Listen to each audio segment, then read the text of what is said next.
Well, good evening. How's everyone today? Well, thank you. I want to thank you all for coming out to help us commemorate some of this wonderful landmark decision, the 1954 decision. Later you're going to hear some wonderful conversation and stories from our panelists, people who have lived through this, as many of you have. And we hope that you will engage and just go away from this understanding, as I said earlier, that it doesn't stop here. We still have to continue to go out, talk to one another, listen, talk to our politicians, and make sure that we don't roll back to the past. Again, I want to welcome you. My name is Brian, the president of the Lexington-Fayette chapter of the NAACP, and it is my pleasure to be here and welcome you. I want to thank the Faith Lutheran Church, excuse me, allergies, specifically Pastor Dana, and his wonderful, wonderful people who set up a nice reception at the Surround lobby. When I approached Pastor Dana about this, he was more than willing to help. I did a presentation here a couple years ago, and then also came back and did a community discussion about racism and things like that. And we had a great showing. So I want to thank Faith Lutheran Church for welcoming us here and being so kind. I also want to thank our wonderful, distinguished panelists. I want to thank our wonderful, distinguished panelists for taking the time out of your day to come here. Later, we'll get to who we are. But I also want to thank you all for being here. I know that you could have done something else today. It's hot day. You could have been inside your home, watch Netflix, whatever position you're getting something to eat. But we're glad that you came here today and celebrate with us. Why is this so important? As you know, it's the significance around us. It was a landmark Supreme Court decision. The U.S. Supreme Court forced states to understand that segregation in schools had to end because separate was definitely not equal. There are some situations where separate can be equal, but this was not a situation. This decision allowed children of all races to go to school together and learn in the same environment. And more importantly, it allowed African Americans to not continue to be marginalized in the education system and not receive some of the same benefits of equal education as white Americans. It allowed our races to come together. And this landmark ruling we don't want to end here. So we hope you enjoy the program. There will be a Q&A session later. If you have some questions, we'll make sure that we get to your questions. And we just, again, I want to thank you all for being here. To God be the glory. And and I appreciate it. So now I'm going to introduce your moderator today, Dr. Fred Snodgrass. He is a hard-charging dude, like they say. Him and the education chair, and all three of us are on the education committee in the Lexington-Fayette chapter of NAACP. And you too can be a part of that. So make sure before you leave, you can talk to about joining us and helping with some of this work. But our education chair, Ms. Hagan's over here, and Dr. Snodgrass came to us with this idea and put it together, and we were happy to do it. So I want you to bring Dr. Frederick Snodgrass to the stage. He's the freshman academy principal in Fayette County Public Schools, specifically the academies of Bryan Station. And Dr. Snodgrass, if you will come to here, let's give him a round.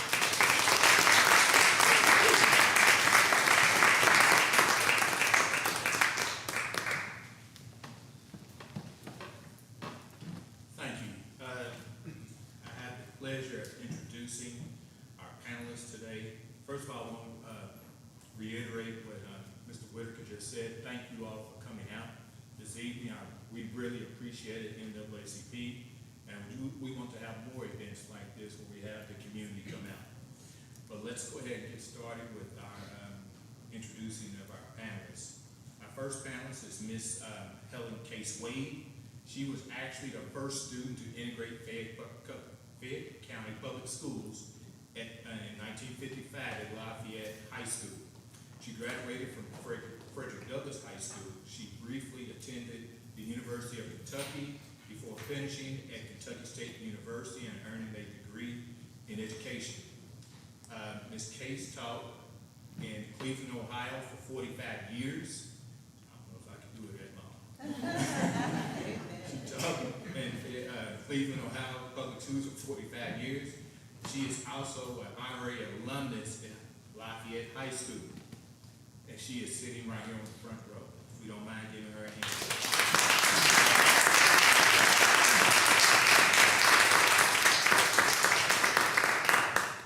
Our next panelist, I'm very familiar with this panelist.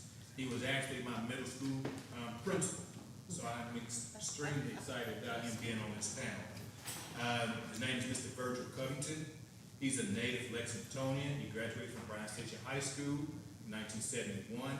He went on to earn his undergraduate degree in psychology from Whitburg University in Springfield, Ohio. A Lutheran affiliate. Yeah. Then a master's degree in guidance counseling from Miami University in Oxford, Ohio. Also a rank 1 degree in educational administration at Eastern Kentucky University. He started his career at Henry Clay High School. He went on to be a principal at Winburn Middle School for 18 years. He was also the principal at Providence Christian Academy. And one award that I think that all educators strive to earn is he was actually a National Milken Award winner in 1999, which is an award given to the top educators in the country. Yeah.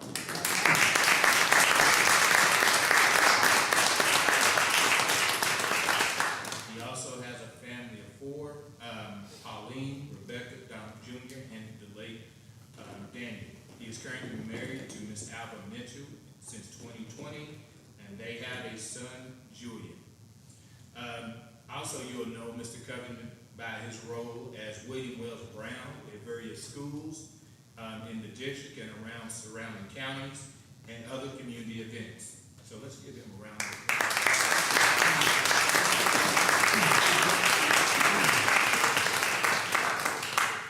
Miss Yvonne Giles is a native Lexingtonian. She has earned 2 degrees from the University of Kentucky. She also has an honorary doctorate degree of human letters, and she earned that in 2019. She is heavily involved in the field of genealogy and on the board of the Acton Cemetery No. 2 since 2000. She is the co-founder and the past chair of Isaac Scott Hathaway Museum from 2002 to 2017. She has been a research consultant for the following projects and earned many awards: Isaac Murphy Memorial Art Garden, African American Heritage Trail, the Legacy Trail, Heart of the Turf, Racing of Black Pioneers, Lifetime Achievement Award from Central Kentucky Council, Peace and Justice, the Spirit of Kentucky Kentucky Commission of Human Rights. She's also earned a Spirit Award and a Spirit Award from Lexington, given to her by Mayor Jim Gray. Let's give a hand for Ms. Jackson.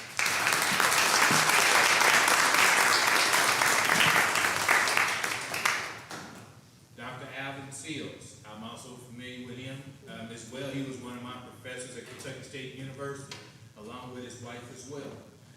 He is a native Lexingtonian. He graduated from Douglass High School in 1952 as the valedictorian. He also attended Philander Smith College and graduated in 1956 with a bachelor's degree in pre-social work and a minor in sociology. He earned his master's degree in sociology from the University of Kentucky. He also earned his doctorate from the University of Kentucky. Dr. Seals was a professor at Wiley College. He was also associate professor at Kentucky State University from 1968 until 2013, where he retired. He He also, while he was there, he was also the chairperson of Behavior and Social Scientists from 1985 to 1987. Also, Dr. Seals was a visiting professor at the University of Louisville and the University of Kentucky. He is also a member of Alpha Phi Alpha Fraternity Incorporated. He is also a member of the Kentucky Black History Committee, Kentucky Human Rights Commission, and Dr. Seals is also married to Dr. Chrysanthemum Seals, and they have 4 children, Alvin Warren, Carrot, Christopher, and Kirk. Let's give a hand for Dr.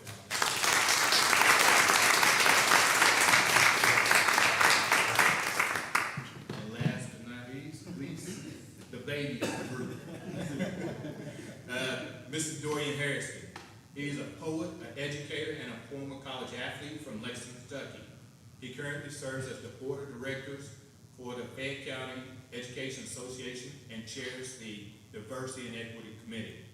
His first collection of poetry, Pretend That the Ball Is Named Jim Crow, explores the life and legacy of Josh Gibson, the greatest catcher to play the game of baseball. He is an Appalachian poet, and his work has appeared in Anthology of Appalachian Writers and Bone, 25 Years Appalachian Poets. Let's give a hand for Mr. Gordon Harris.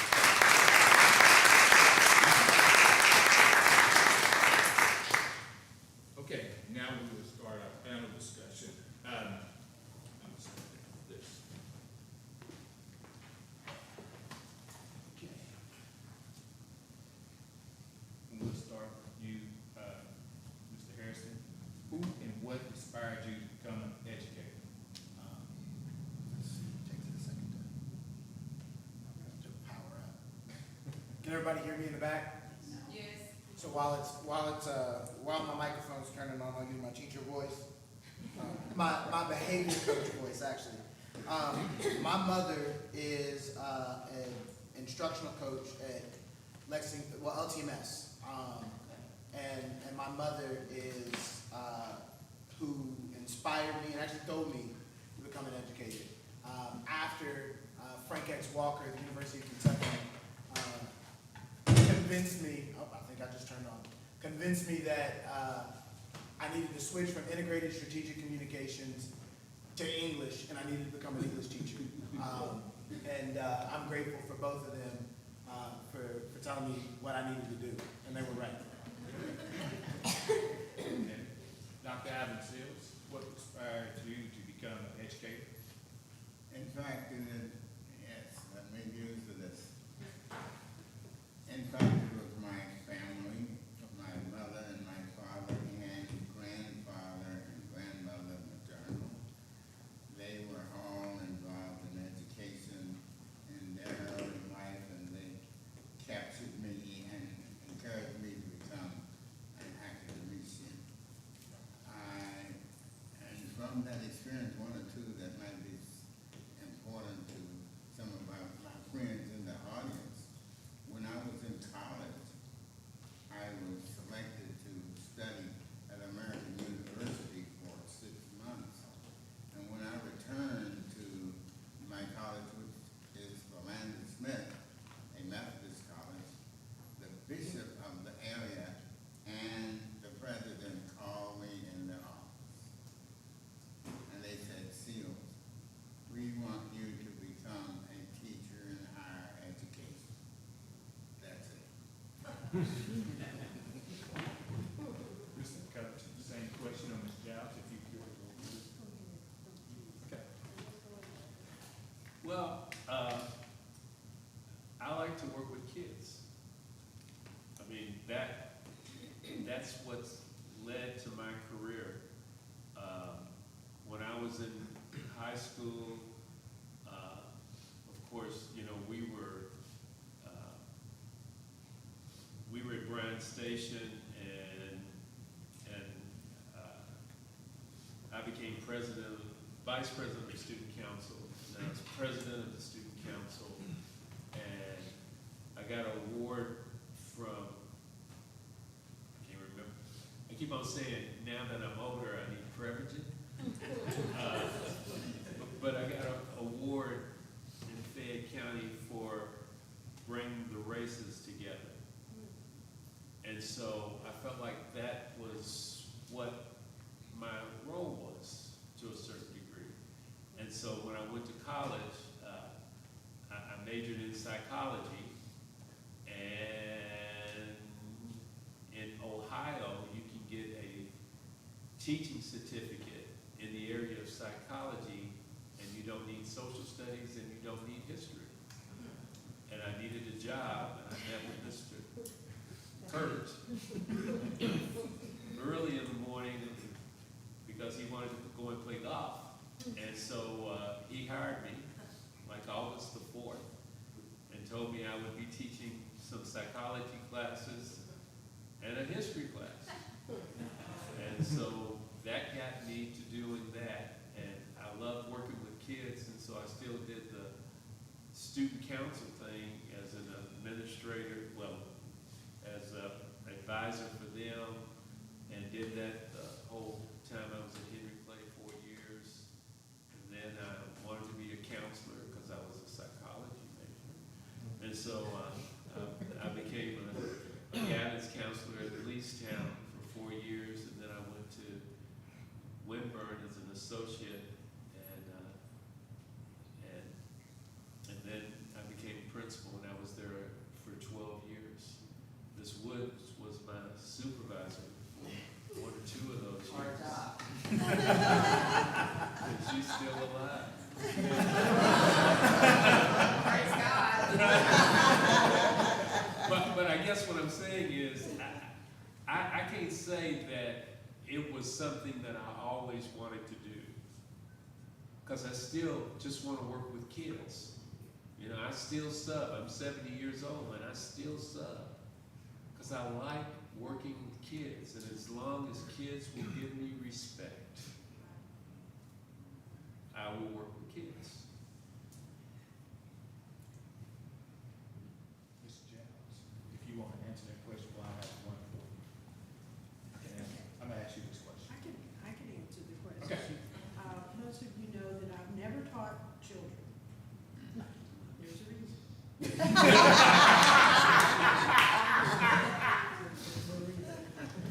Some of the teachers whose classes I have worked with, they know I'm old school. They'll tell me in a hurry I'm an old school, and I am. And if I have to tell a child 3 times to do anything, they're in trouble. I have a K now, and the last time I was in the classroom, you know how kids are. They gotta be up, they gotta do their thing, you have to call their name, you have to ask them to sit down, and I don't tolerate that. And I said to the group, I said, listen, I've told you 3 times to sit down and do your work. You see that cane over there? They sat down and did their work. And I heard one of the children say, as he went, do you think she really hit us? But I really am very old school. It doesn't mean I don't like children, but they need, when they start acting up, I think they need discipline.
day that I went to Lafayette? Yes, ma'am.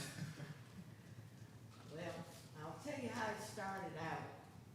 It started out with, my father waking me up and said, have you got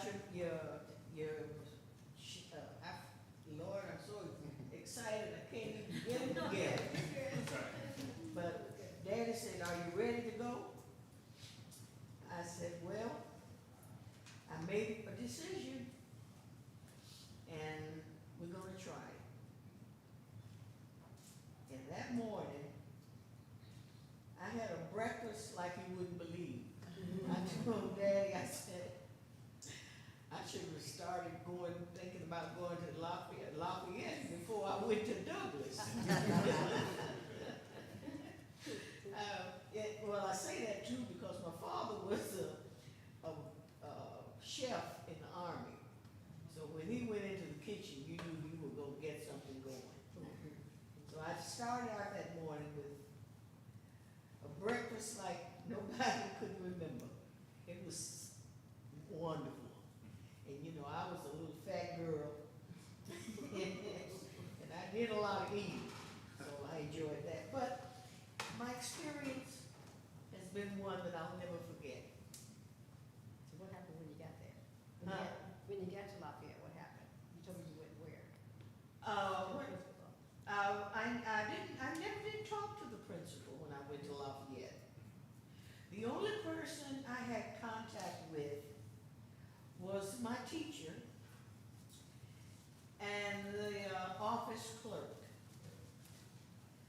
I didn't know how what I was going to face. I had no idea. I had no idea at all. I never met the principal. I couldn't tell you today who the principal of summer school was. Never saw him. I was introduced to my instructor. And with my old age, I still remember his name, Mr. Tucker. Was one of the best history teachers I had ever come across. He made me feel like I was part of the school. I never met the principal, but this man was just, it's hard to describe. It was almost like he was sent there to do what he did with me. He never allowed anybody to disrespect me. He was one of the best history teachers besides Dr. Henry Cheney at Kentucky State. He was one of the best history teachers I'd ever come across. I did not meet many students at Lafayette because the kids didn't want to have anything to do with me. I was new to them. I only met one person who befriended me. She was a young Jewish girl. And I was sitting in the library one day, and she came in and sat across from me. She said, "Who are you and where did you come from?" I told her who I was, I told her where I came from. She was a young Jewish girl. She's the only student at Lafayette that talked to me that time. So the only people who really talked to me while I was at that school was the teacher and that young Jewish girl. And I must tell you this, my daughter, when she finished high school, she went to Fisk. And the girl that befriended me, her son was at Vanderbilt at the same time. Now, I had not heard from that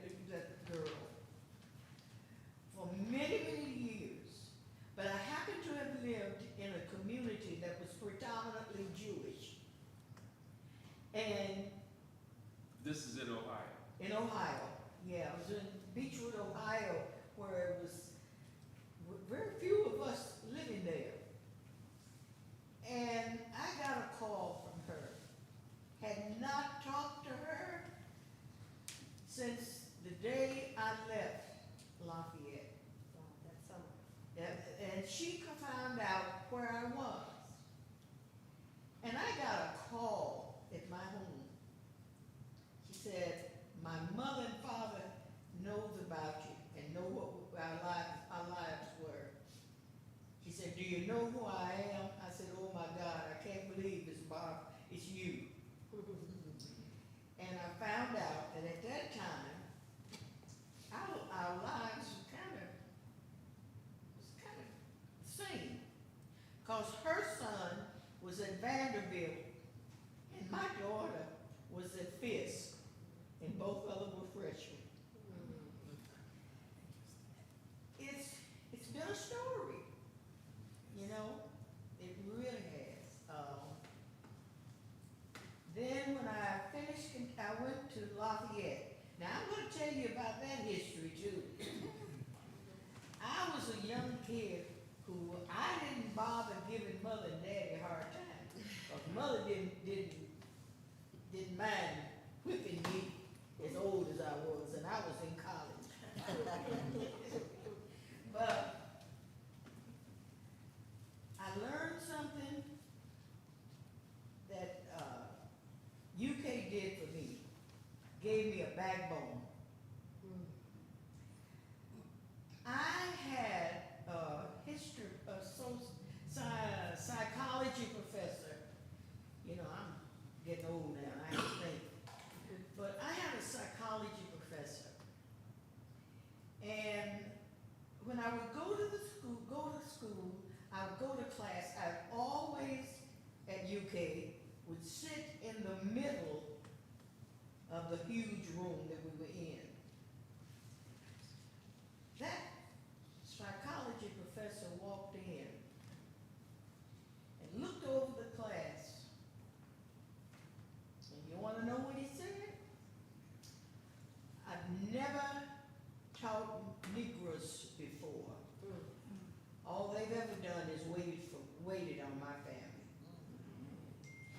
Needless to say, I did not stay in that psychology class. Thank you, Ms. Case. We're gonna. I'm through.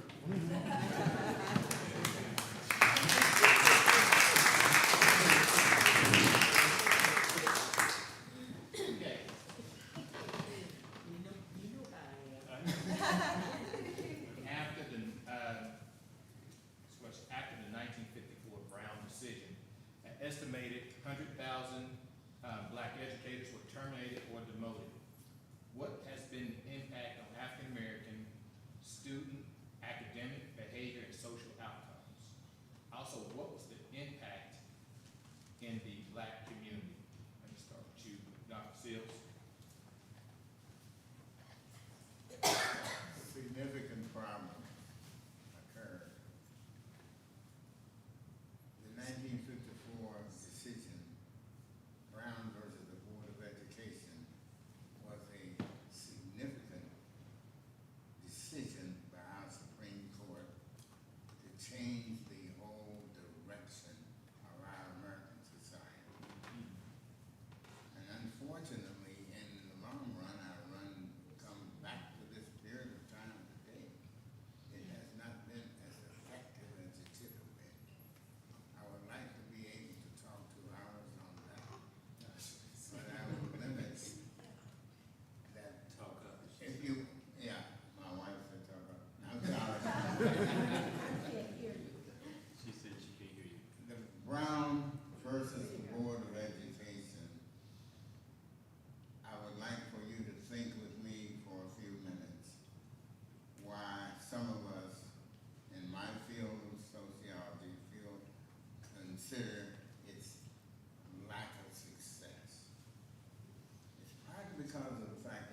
TV or radio. Now that sounds very blunt, but it is left aside. But why do I bring that before you? Social class is so rigid that it is invisible. And as a result, it is very powerful.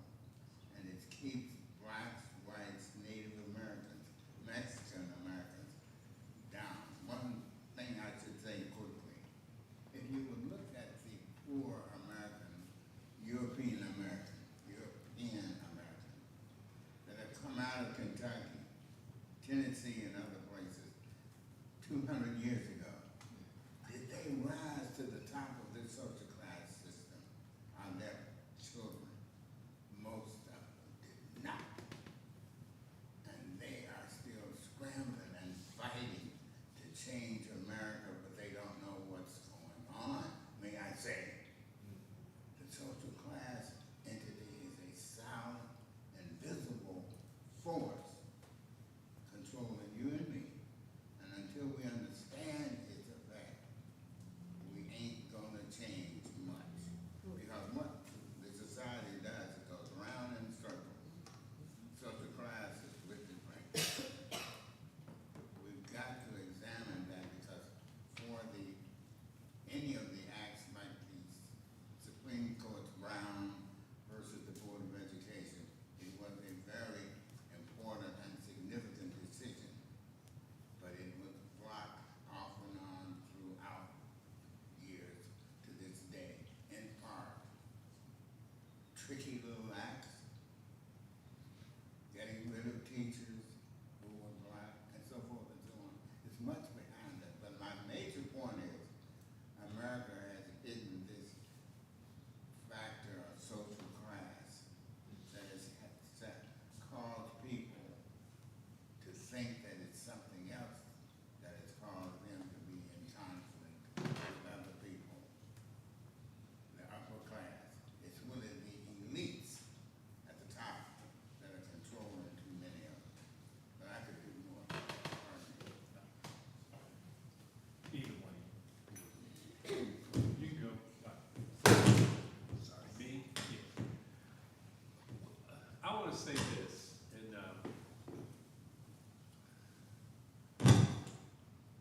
our education in a segregated school was never inferior. You have to understand it, because that's a misnomer. Okay? We wanted equality of buildings, of books, of materials, but our teachers were not inferior. What Dr. Seals has talked about is that it was portrayed as our education being inferior because it went along with the theory that we could not learn like the majority population. We couldn't be as smart. We couldn't write poetry. We couldn't do those things because, and I portrayed William Wells Brown, because the idea was we didn't have the intellect to do it. And when you put that on a person who's in a lower socioeconomic level, they start to believe it themselves. But integration just said, and I said this when I was a kid, I thought, it's going to allow me to do the same thing that they can do. Now, I didn't know if that was good or bad, but it was going to allow me to do the same thing that they do. But our teachers, those 100,000s or whatever, were never inferior teachers. Yeah, That's that's right. right. Yeah. They had a heart. They had a heart. And I remember, you know, what I tried to do at Winburn was I would have teachers who would say, and I don't want to take up a lot of time, but I would have teachers who would say, you know, these parents don't care. These parents, and I would say, wait a minute. These parents, you are surrogating. Because these parents are entrusting these kids to us. They have this job, they have this job, they have this domestic situation, they have all of these situations because of the class. And they're saying to us, I need some help.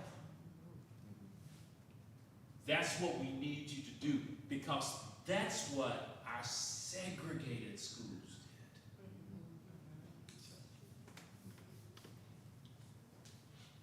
I know exactly what he's talking about, because I'm a product of these schools. And I know my teachers were excellent. Amen. And we lived next door to an educator when I was a child. She ended up having to go to Michigan to get a decent job.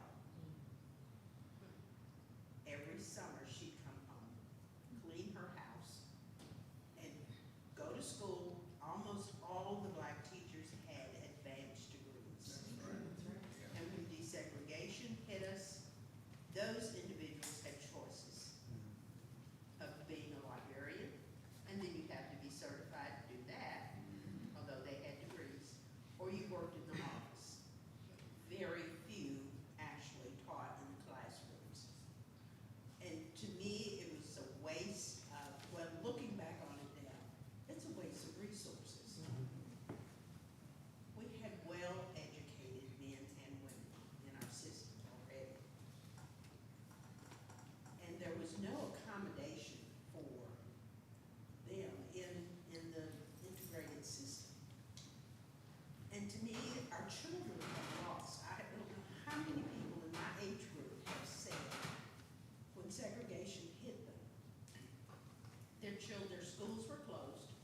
I understand we had a school superintendent who was just aggravated and aggravating because he was instructed to make our black schools equal in facility.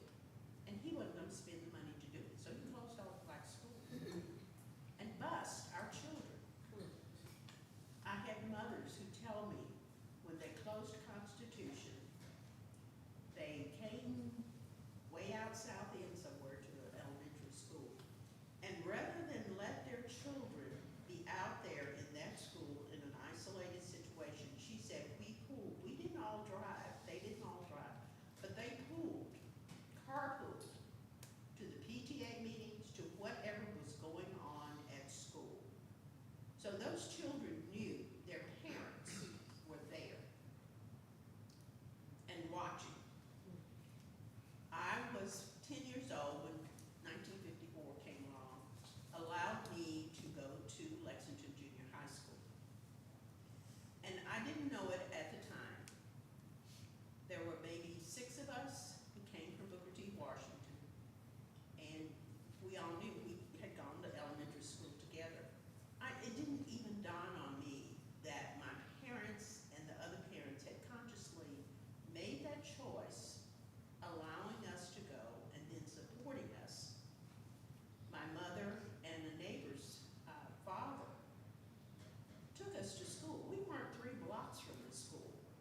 today, why do you think it's so difficult to recruit black students into the teaching program? That's an excellent question, and I have a lot of theories on that one. At this moment, as an educator myself, I do not feel that as a society we respect educators. So it's very difficult to sell to any children, particularly children of color who live in a society that at times does not respect them, oftentimes does not respect them. Why don't you show up to work every day and work in a profession where no one will respect you? So that's a really hard sell. Also, when you go into the buildings, we're talking about, 70 years after Brown v. Board of Education. In those 70 years, a lot has happened. And in that time, we have not, as a society, made significant investments in making sure that we return somewhere close to that 35 to 50%. And as a result, what you end up with is schools that do not look like the communities that they serve. And when that happens, why do I want to go work in a building in a community that I can't afford to live in a school where I am one of 2, 3, 4 educators out of 100 who relate to the children that we serve? And then when I try to relate to those students, I might not receive support because the folks that make the decisions don't see the value in cultural sensitivity, cultural awareness, cultural responsiveness, et cetera, et cetera. So those are all of the reasons, or some of the reasons, why it's very difficult to get back to that number. It's also very difficult in a society where we have a budget surplus in the state of Kentucky. I will talk specifically here, and we don't even pretend to want to make investments in our public schools in a way that we absolutely need to in order for our students to be successful. So when we don't make those investments, we don't get folks to lining up to join our teaching education programs, and then the folks that are in education it's very difficult to keep them for those reasons. Thank you. I'm going to go to discuss the time and go to my next question. The teacher certification, Dr. Seals, we'll start with you on this one. Do we need to eliminate or keep teacher competency assessments? Because according to the educational experts, they do not determine the effectiveness of a teacher. Do you think we need to continue to keep them, or do we need to eliminate them? I must admit, that's not a question that I selected for myself, but I will make some comments. Let me put it this way. We had and have had data available to us that immediately during the period after the Brown versus Board of Education Act, that most of the teachers in Kentucky who were African Americans were better educated, and that might have been cited before, were better educated than the white community teachers. And this is significant. But I did not develop an idea on that. I'm not going to run into it behind me. That's fine. Let me come back to you with this question. With the elimination of affirmative action in the college admissions process, do you think it will impact future recruitment efforts in higher education at predominantly white institutions?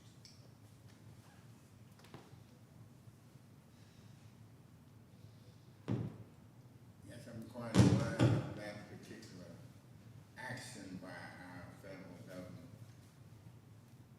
But I really did not research that because it was not my choice. Okay. And of course, to all of you listeners, I'm a practicing scholar at 89 years of age. I can't cover a lot of things. I just have to admit that. I covered 2 or 3 of these questions, not that. So that's my excuse. I'd like to make comment on that, but it wouldn't be as astute as I would like to be. Mr. Cutler, I would just say as an administrator,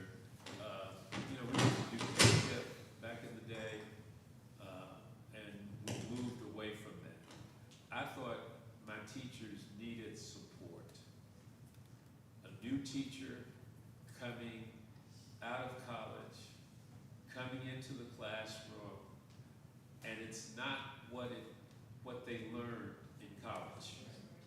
And you need support. And I feel like we've taken those supports away.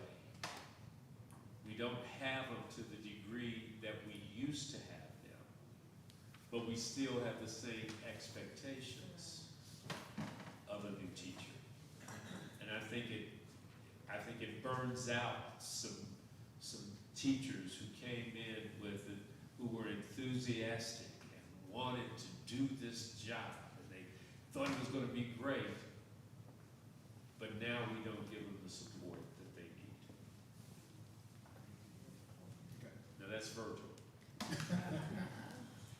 I did experience when I was working with the William Spring School, and it really distressed me. We were doing a special assignment. I asked the children to create a 500-word essay based on the history of African Americans in the racing industry. I had prepared handouts for them. One of the teachers came into the room. She was young, you hadn't seen her before. Picked up the syllabus that I had written and said, 500 words? They can't do that. Oh, the granny. I said, what do you mean? Yes, they are. They are going to do this. And I looked at her and she left the room because I thought, you do not downplay. Those children at William Wells Brown are very astute. They're very smart. They may not know how to take tests, but they are good kids and they can learn. I even had a child who had some mental disability, and he worked his little heart out. When I asked, can I help you, do you need? No, I can do it. And he did. He wrote 150 words. He didn't get to 5, but I helped him. And I thought, he did a great job. But every one of those children wrote their 500-word essay. And we did that for 3 years in a row. And so, it bothers me when I see younger teachers coming in and they don't have that cultural support. She was black. It just upset me to know it. I thought, no, you cannot do this to us. You have to understand all, no matter what race. If you're a teacher, you're there to help that child. And that's what I see that's missing. Like I said, I'm not a teacher. I haven't taught class, but I've been in and around class situations. And I see too many of the younger teachers coming in that don't have this support and guidance that Mr. Covington has given to his teachers. I think Chris Anthony is true. For the sake of time, I think he's, hold on.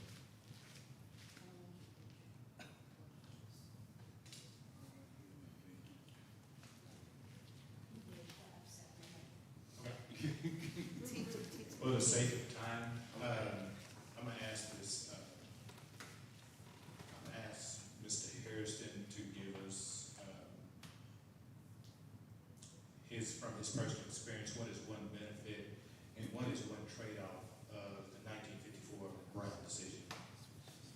So one of the benefits is, and I think the greatest benefit is, we're striving for, or we should at least strive for a multicultural democracy. And this decision helps ensure that the children that we raise in our communities are growing up in a school system, and in a community that they have to and get to interact with people who do not look like them. And that is important. That is necessary for any civilization to call itself civilized. One of the downsides is, and this is just my personal opinion, we did not do a good enough job as a society in making sure that Brown v. Board was successful. We assumed that white was right. We assumed that the white schools were the best schools. We assumed that the black schools were underperforming and therefore needed to close.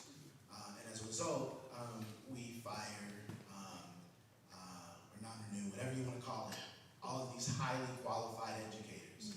And we robbed these babies of an opportunity to learn from the absolute best. So it's not necessarily a downfall of Brown, it's a downfall of, or failure of our society to make the necessary investments in our students and in our communities. Thank you.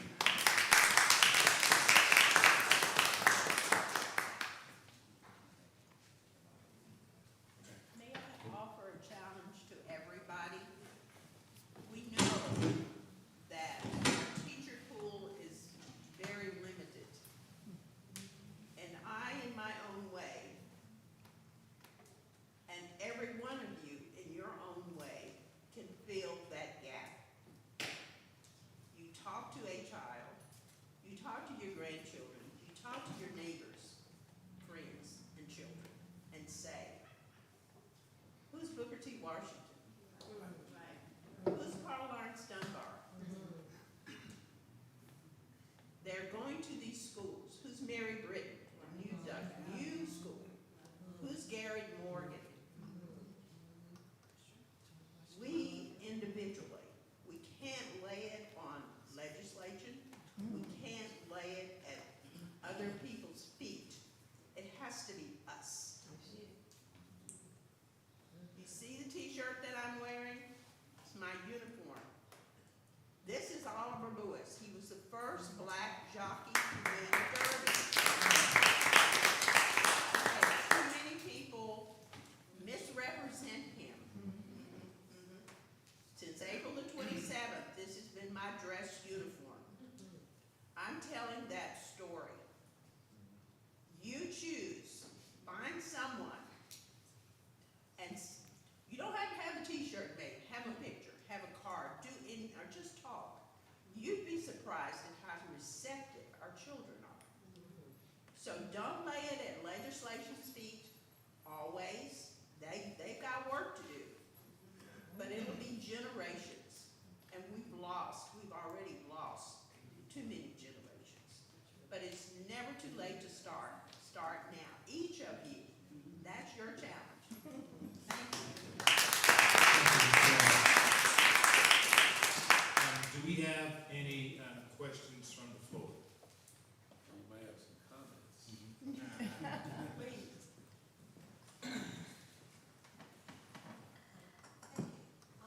I'm not a native of Lexington. I didn't grow up here, so I wasn't here when Brown decision was made and schools were segregated. And I never knew the history of the African-American teachers being let go in preparation for integration. Is that not right? Okay, who wanted this question? I'm sorry. So I'm not questioning that happened.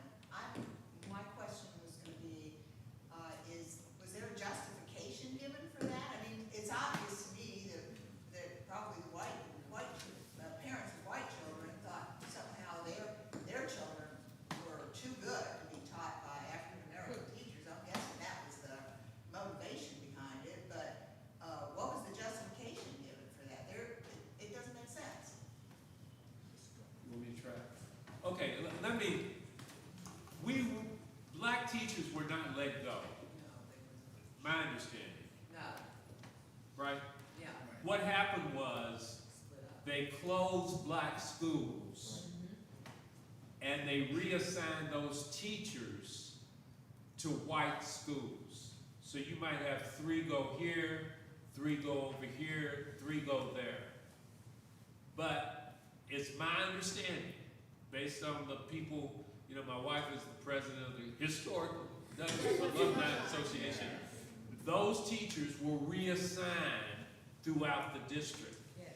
They didn't want them to go to our facilities, Lost. right? Because our facilities were not as good as their facilities. That's it.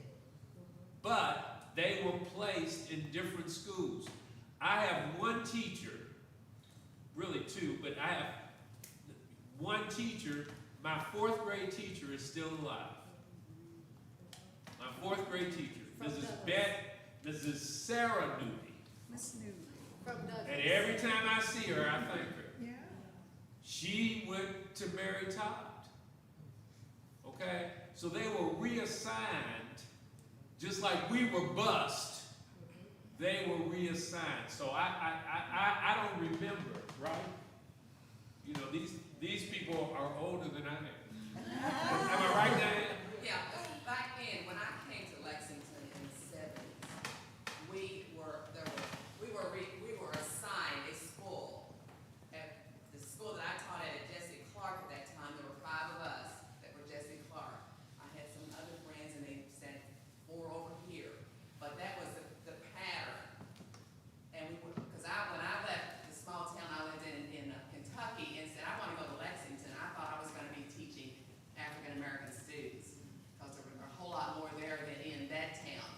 And when I spoke with the principal about it and let him know that, I didn't really sign on to do this, and they said, well, they need to see people like you too, out at the South End School. Thank the Lord they don't do that now. That they what? I'm sorry. I don't. That's not the practice now with our SBDM council selecting. Come a long way from where we were. We've still got a long way to go. Right. Yeah. Do we have any other questions or comments from the floor? Okay, can we give our panelists a hand, please?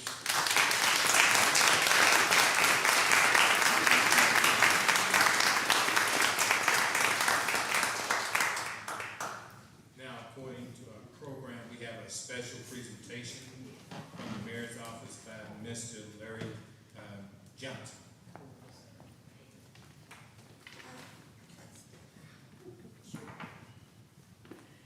Thank you, sir. First, I hate to stand in front of these great men, so, and women, absolutely. First, I want to say thank you for allowing me to be here. You could have said if the mayor couldn't come, don't send anybody. And I thank you. 2, I want to say that first, standing in this house of worship, I honor God and I honor his shepherd and all those other shepherds among you who serve the Almighty and nurture the growth of his children. Amen. Next, if I can, I want to say that I appreciate the first years of my life, elementary school, growing up in a black school, Booker T. Washington. I remember Miss French and Miss Grant and Miss Brown and Miss Miller, and I can name Miss her. Jones. Miss Jones, Miss Midland. my math teacher, yeah. Yes. Mrs. Sims. Mr. Sims was, yes.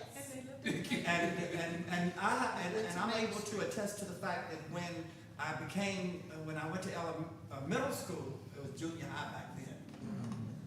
I went to Leestown, and I did not receive the same amount of attention, nurturing or growth, or discipline, Miss Johnson. In fact, I felt invisible there. No one there really pushed me to take higher level classes. No one there prepared me for my career. And I ended up coming out of high school thinking that all I needed was a job. Fortunately, thanks to the Congress on Racial Equality, when I went to sign up, I thought I was signing in and filling out an application to get a job after the 12th grade, and somebody in that group put my application in the basket to go to college. And that's how I ended up in college. So I thank God for that. Amen. So it did make a difference. It made a difference in the lives of those young people who were some of the first to have to go to integrated schools.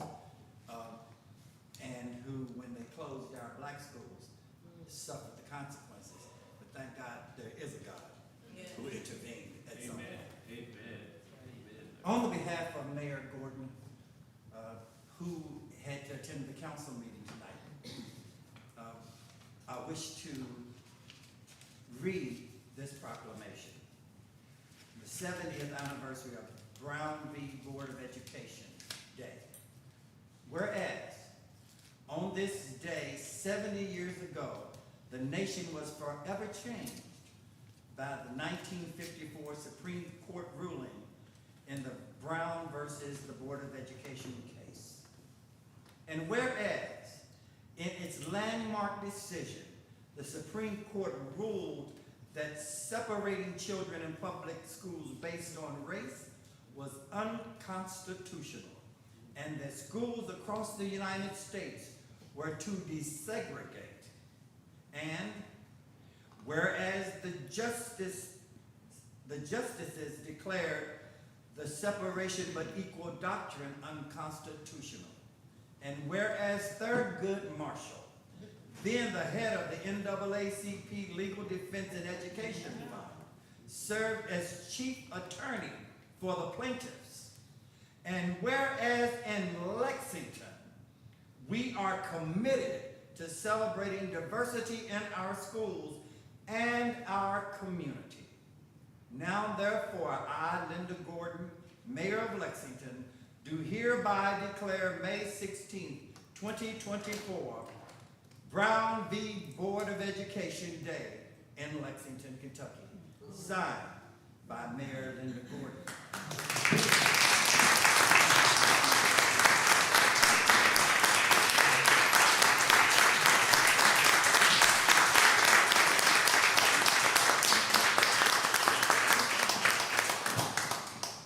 We have come a long way. You know, I'm not trying to bring it back to me, but when I went to Lafayette, I was a little girl, and I used to read the newspaper all of the time. My dad used to say, I'm tired of paying for this piece of paper. But you know, it was because of Thurgood Marshall and the Supreme Court, because I used to read it as a kid, is what put it in my heart that I had a right to go to Lafayette. That's right.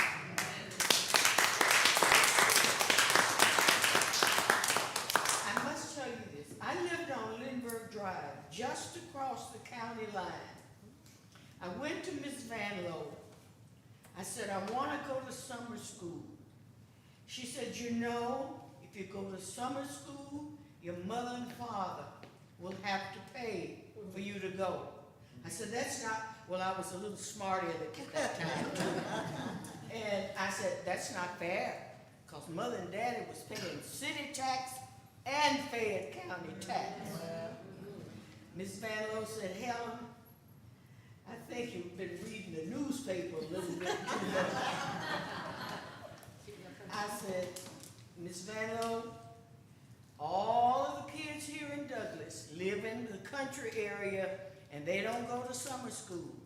I just happen to be across the line. And she said, well, if you want to go to summer school, go to Dunbar. Me and my mouth said, I don't know why they have to do that. Mother and daddy were paying city tax and county tax. Well, Miss Van Lowe said, girl, you are running me crazy. And I worried Miss Van Lowe about it. She said, let me call Dr. Turpin. See, some of the things, even though I'm getting old, I kind of remember some of it. And she called Dr. Turpin and said, I've got a little know-how, little big mouth girl over here who wants to go to summer school. And she said, and I told him she needs to go, she's gonna have to go to Dunbar. And Dr. Turpin said, Ms. Van Lowe, I will put it before the Fayette County. See, we had two Board of Educations. We had the city board and we had the Fayette board. And he said, I will go to that board and place it before them. 3 weeks later, Ms. Van Lowe called me into his office and said, Tell your parents to get ready to take you to Lafayette. That's how I do it. So you gotta be persistent. You parents, black or white, you gotta be behind your kids. You got to support them. I'm gonna tell you the story. My father was a construction man. He was a plasterer. He was a concrete man. He was building a business, and I'm going to tell you, he worked hard, and I never wanted for anything because of that. But my dad and my uncles would wake up before I would go to school. They would come to our house. They would set a caravan up. My dad's car was in the middle. My two uncles were in the front. My two uncles were in the back. That's how I got to Lafayette. When I came out that door, those men took off from their jobs to be at that door to take me home safe. All right. So.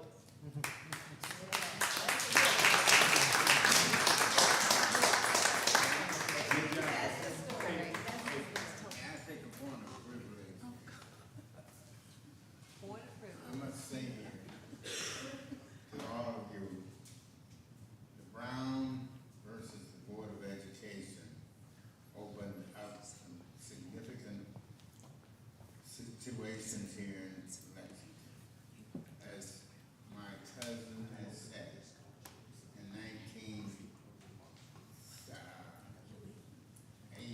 79, 80, all right, it was before that, I'm sorry for my age. But in 1969, 70, there was the Lexington School Board, and there was the Fayette County School Board. One black was elected to the Lexington School Board in that period of time. That young man who I knew was killed in a car accident. The next year, the two systems combined and came together. The person who took the black man's position who had died did not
but it was dangerous, and it ain't over yet. Thank you for listening.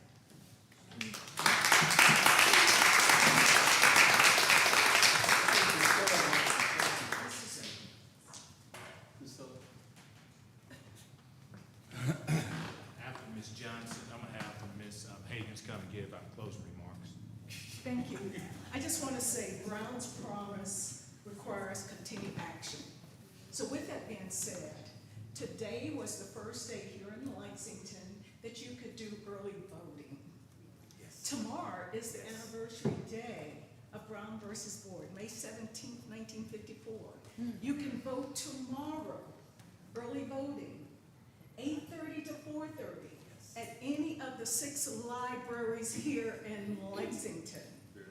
On Saturday morning, you can vote again if you have not voted today or tomorrow. You can vote on Saturday. So I ask you all, in regards to our challenge, if everybody who has a social media platform tonight, tell your friends, tell your family, please go vote. It's so important. And then on Tuesday, the 21st of May, that is our actual primary election day. If you didn't vote during the early voting, please be sure to vote on May 21. And I, Priscilla Johnson, I stand by that message with NAACP voter registration chair. Thank you.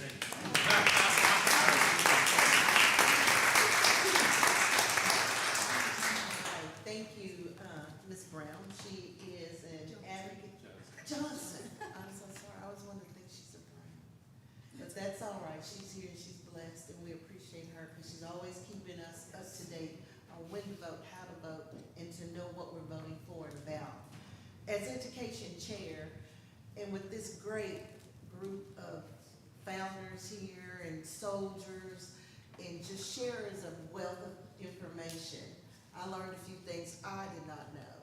I'm originally from Eastern Kentucky, and everybody knows that, it's hard to get an education. Half the time we didn't go to school because, if it sprinkled snow, we couldn't go. We lived in the mountains. But we had books. We had plenty of books. My father was a reader. My mother was a reader. When I came to Fayette County, I was in 2nd grade.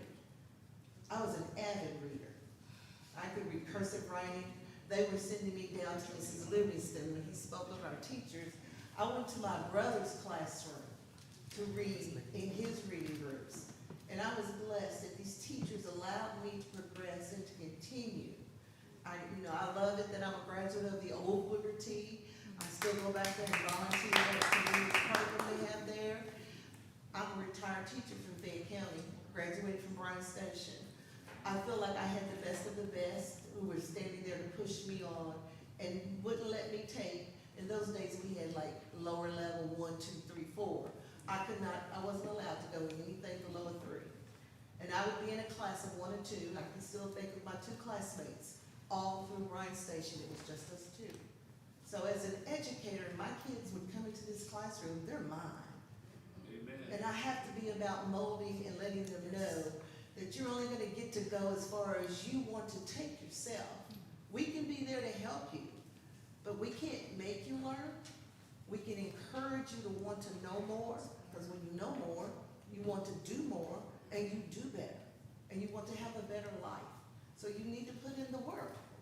So I want to encourage, just like it was said before, to be the village, be the community that's about moving our children forward. We want to appreciate you. We want to thank you for coming out tonight, because you could have been doing something else. You could have been getting ready for your favorite show, working in your yard, trying to take advantage of this best weather. But you came here to enjoy this event with us and to reflect on how far we've come and how far we still have to go. But we know we can't do it alone. It takes us all. And sometimes we just have to keep saying it, and eventually somebody's going to hear us. If we can reach one child, we've made an impact to make a difference. If we can reach one adult to help them change their way of approaching this, we can do this. But it takes us all helping each other and being there for each other. Going to those PTA meetings, going to those school events. It's more than sports, but it has to be books first. Because what's happening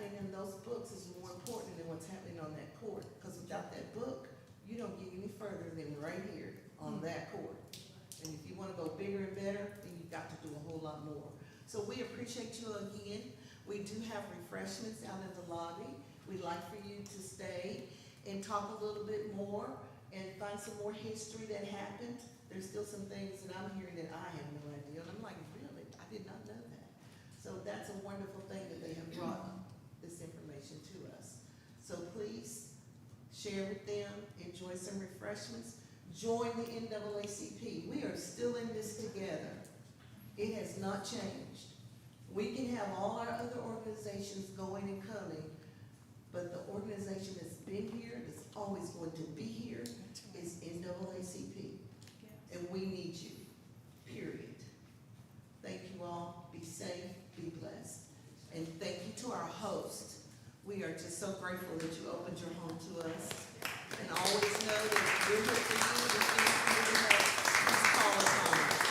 Thank you all so much. Please join us for refreshments.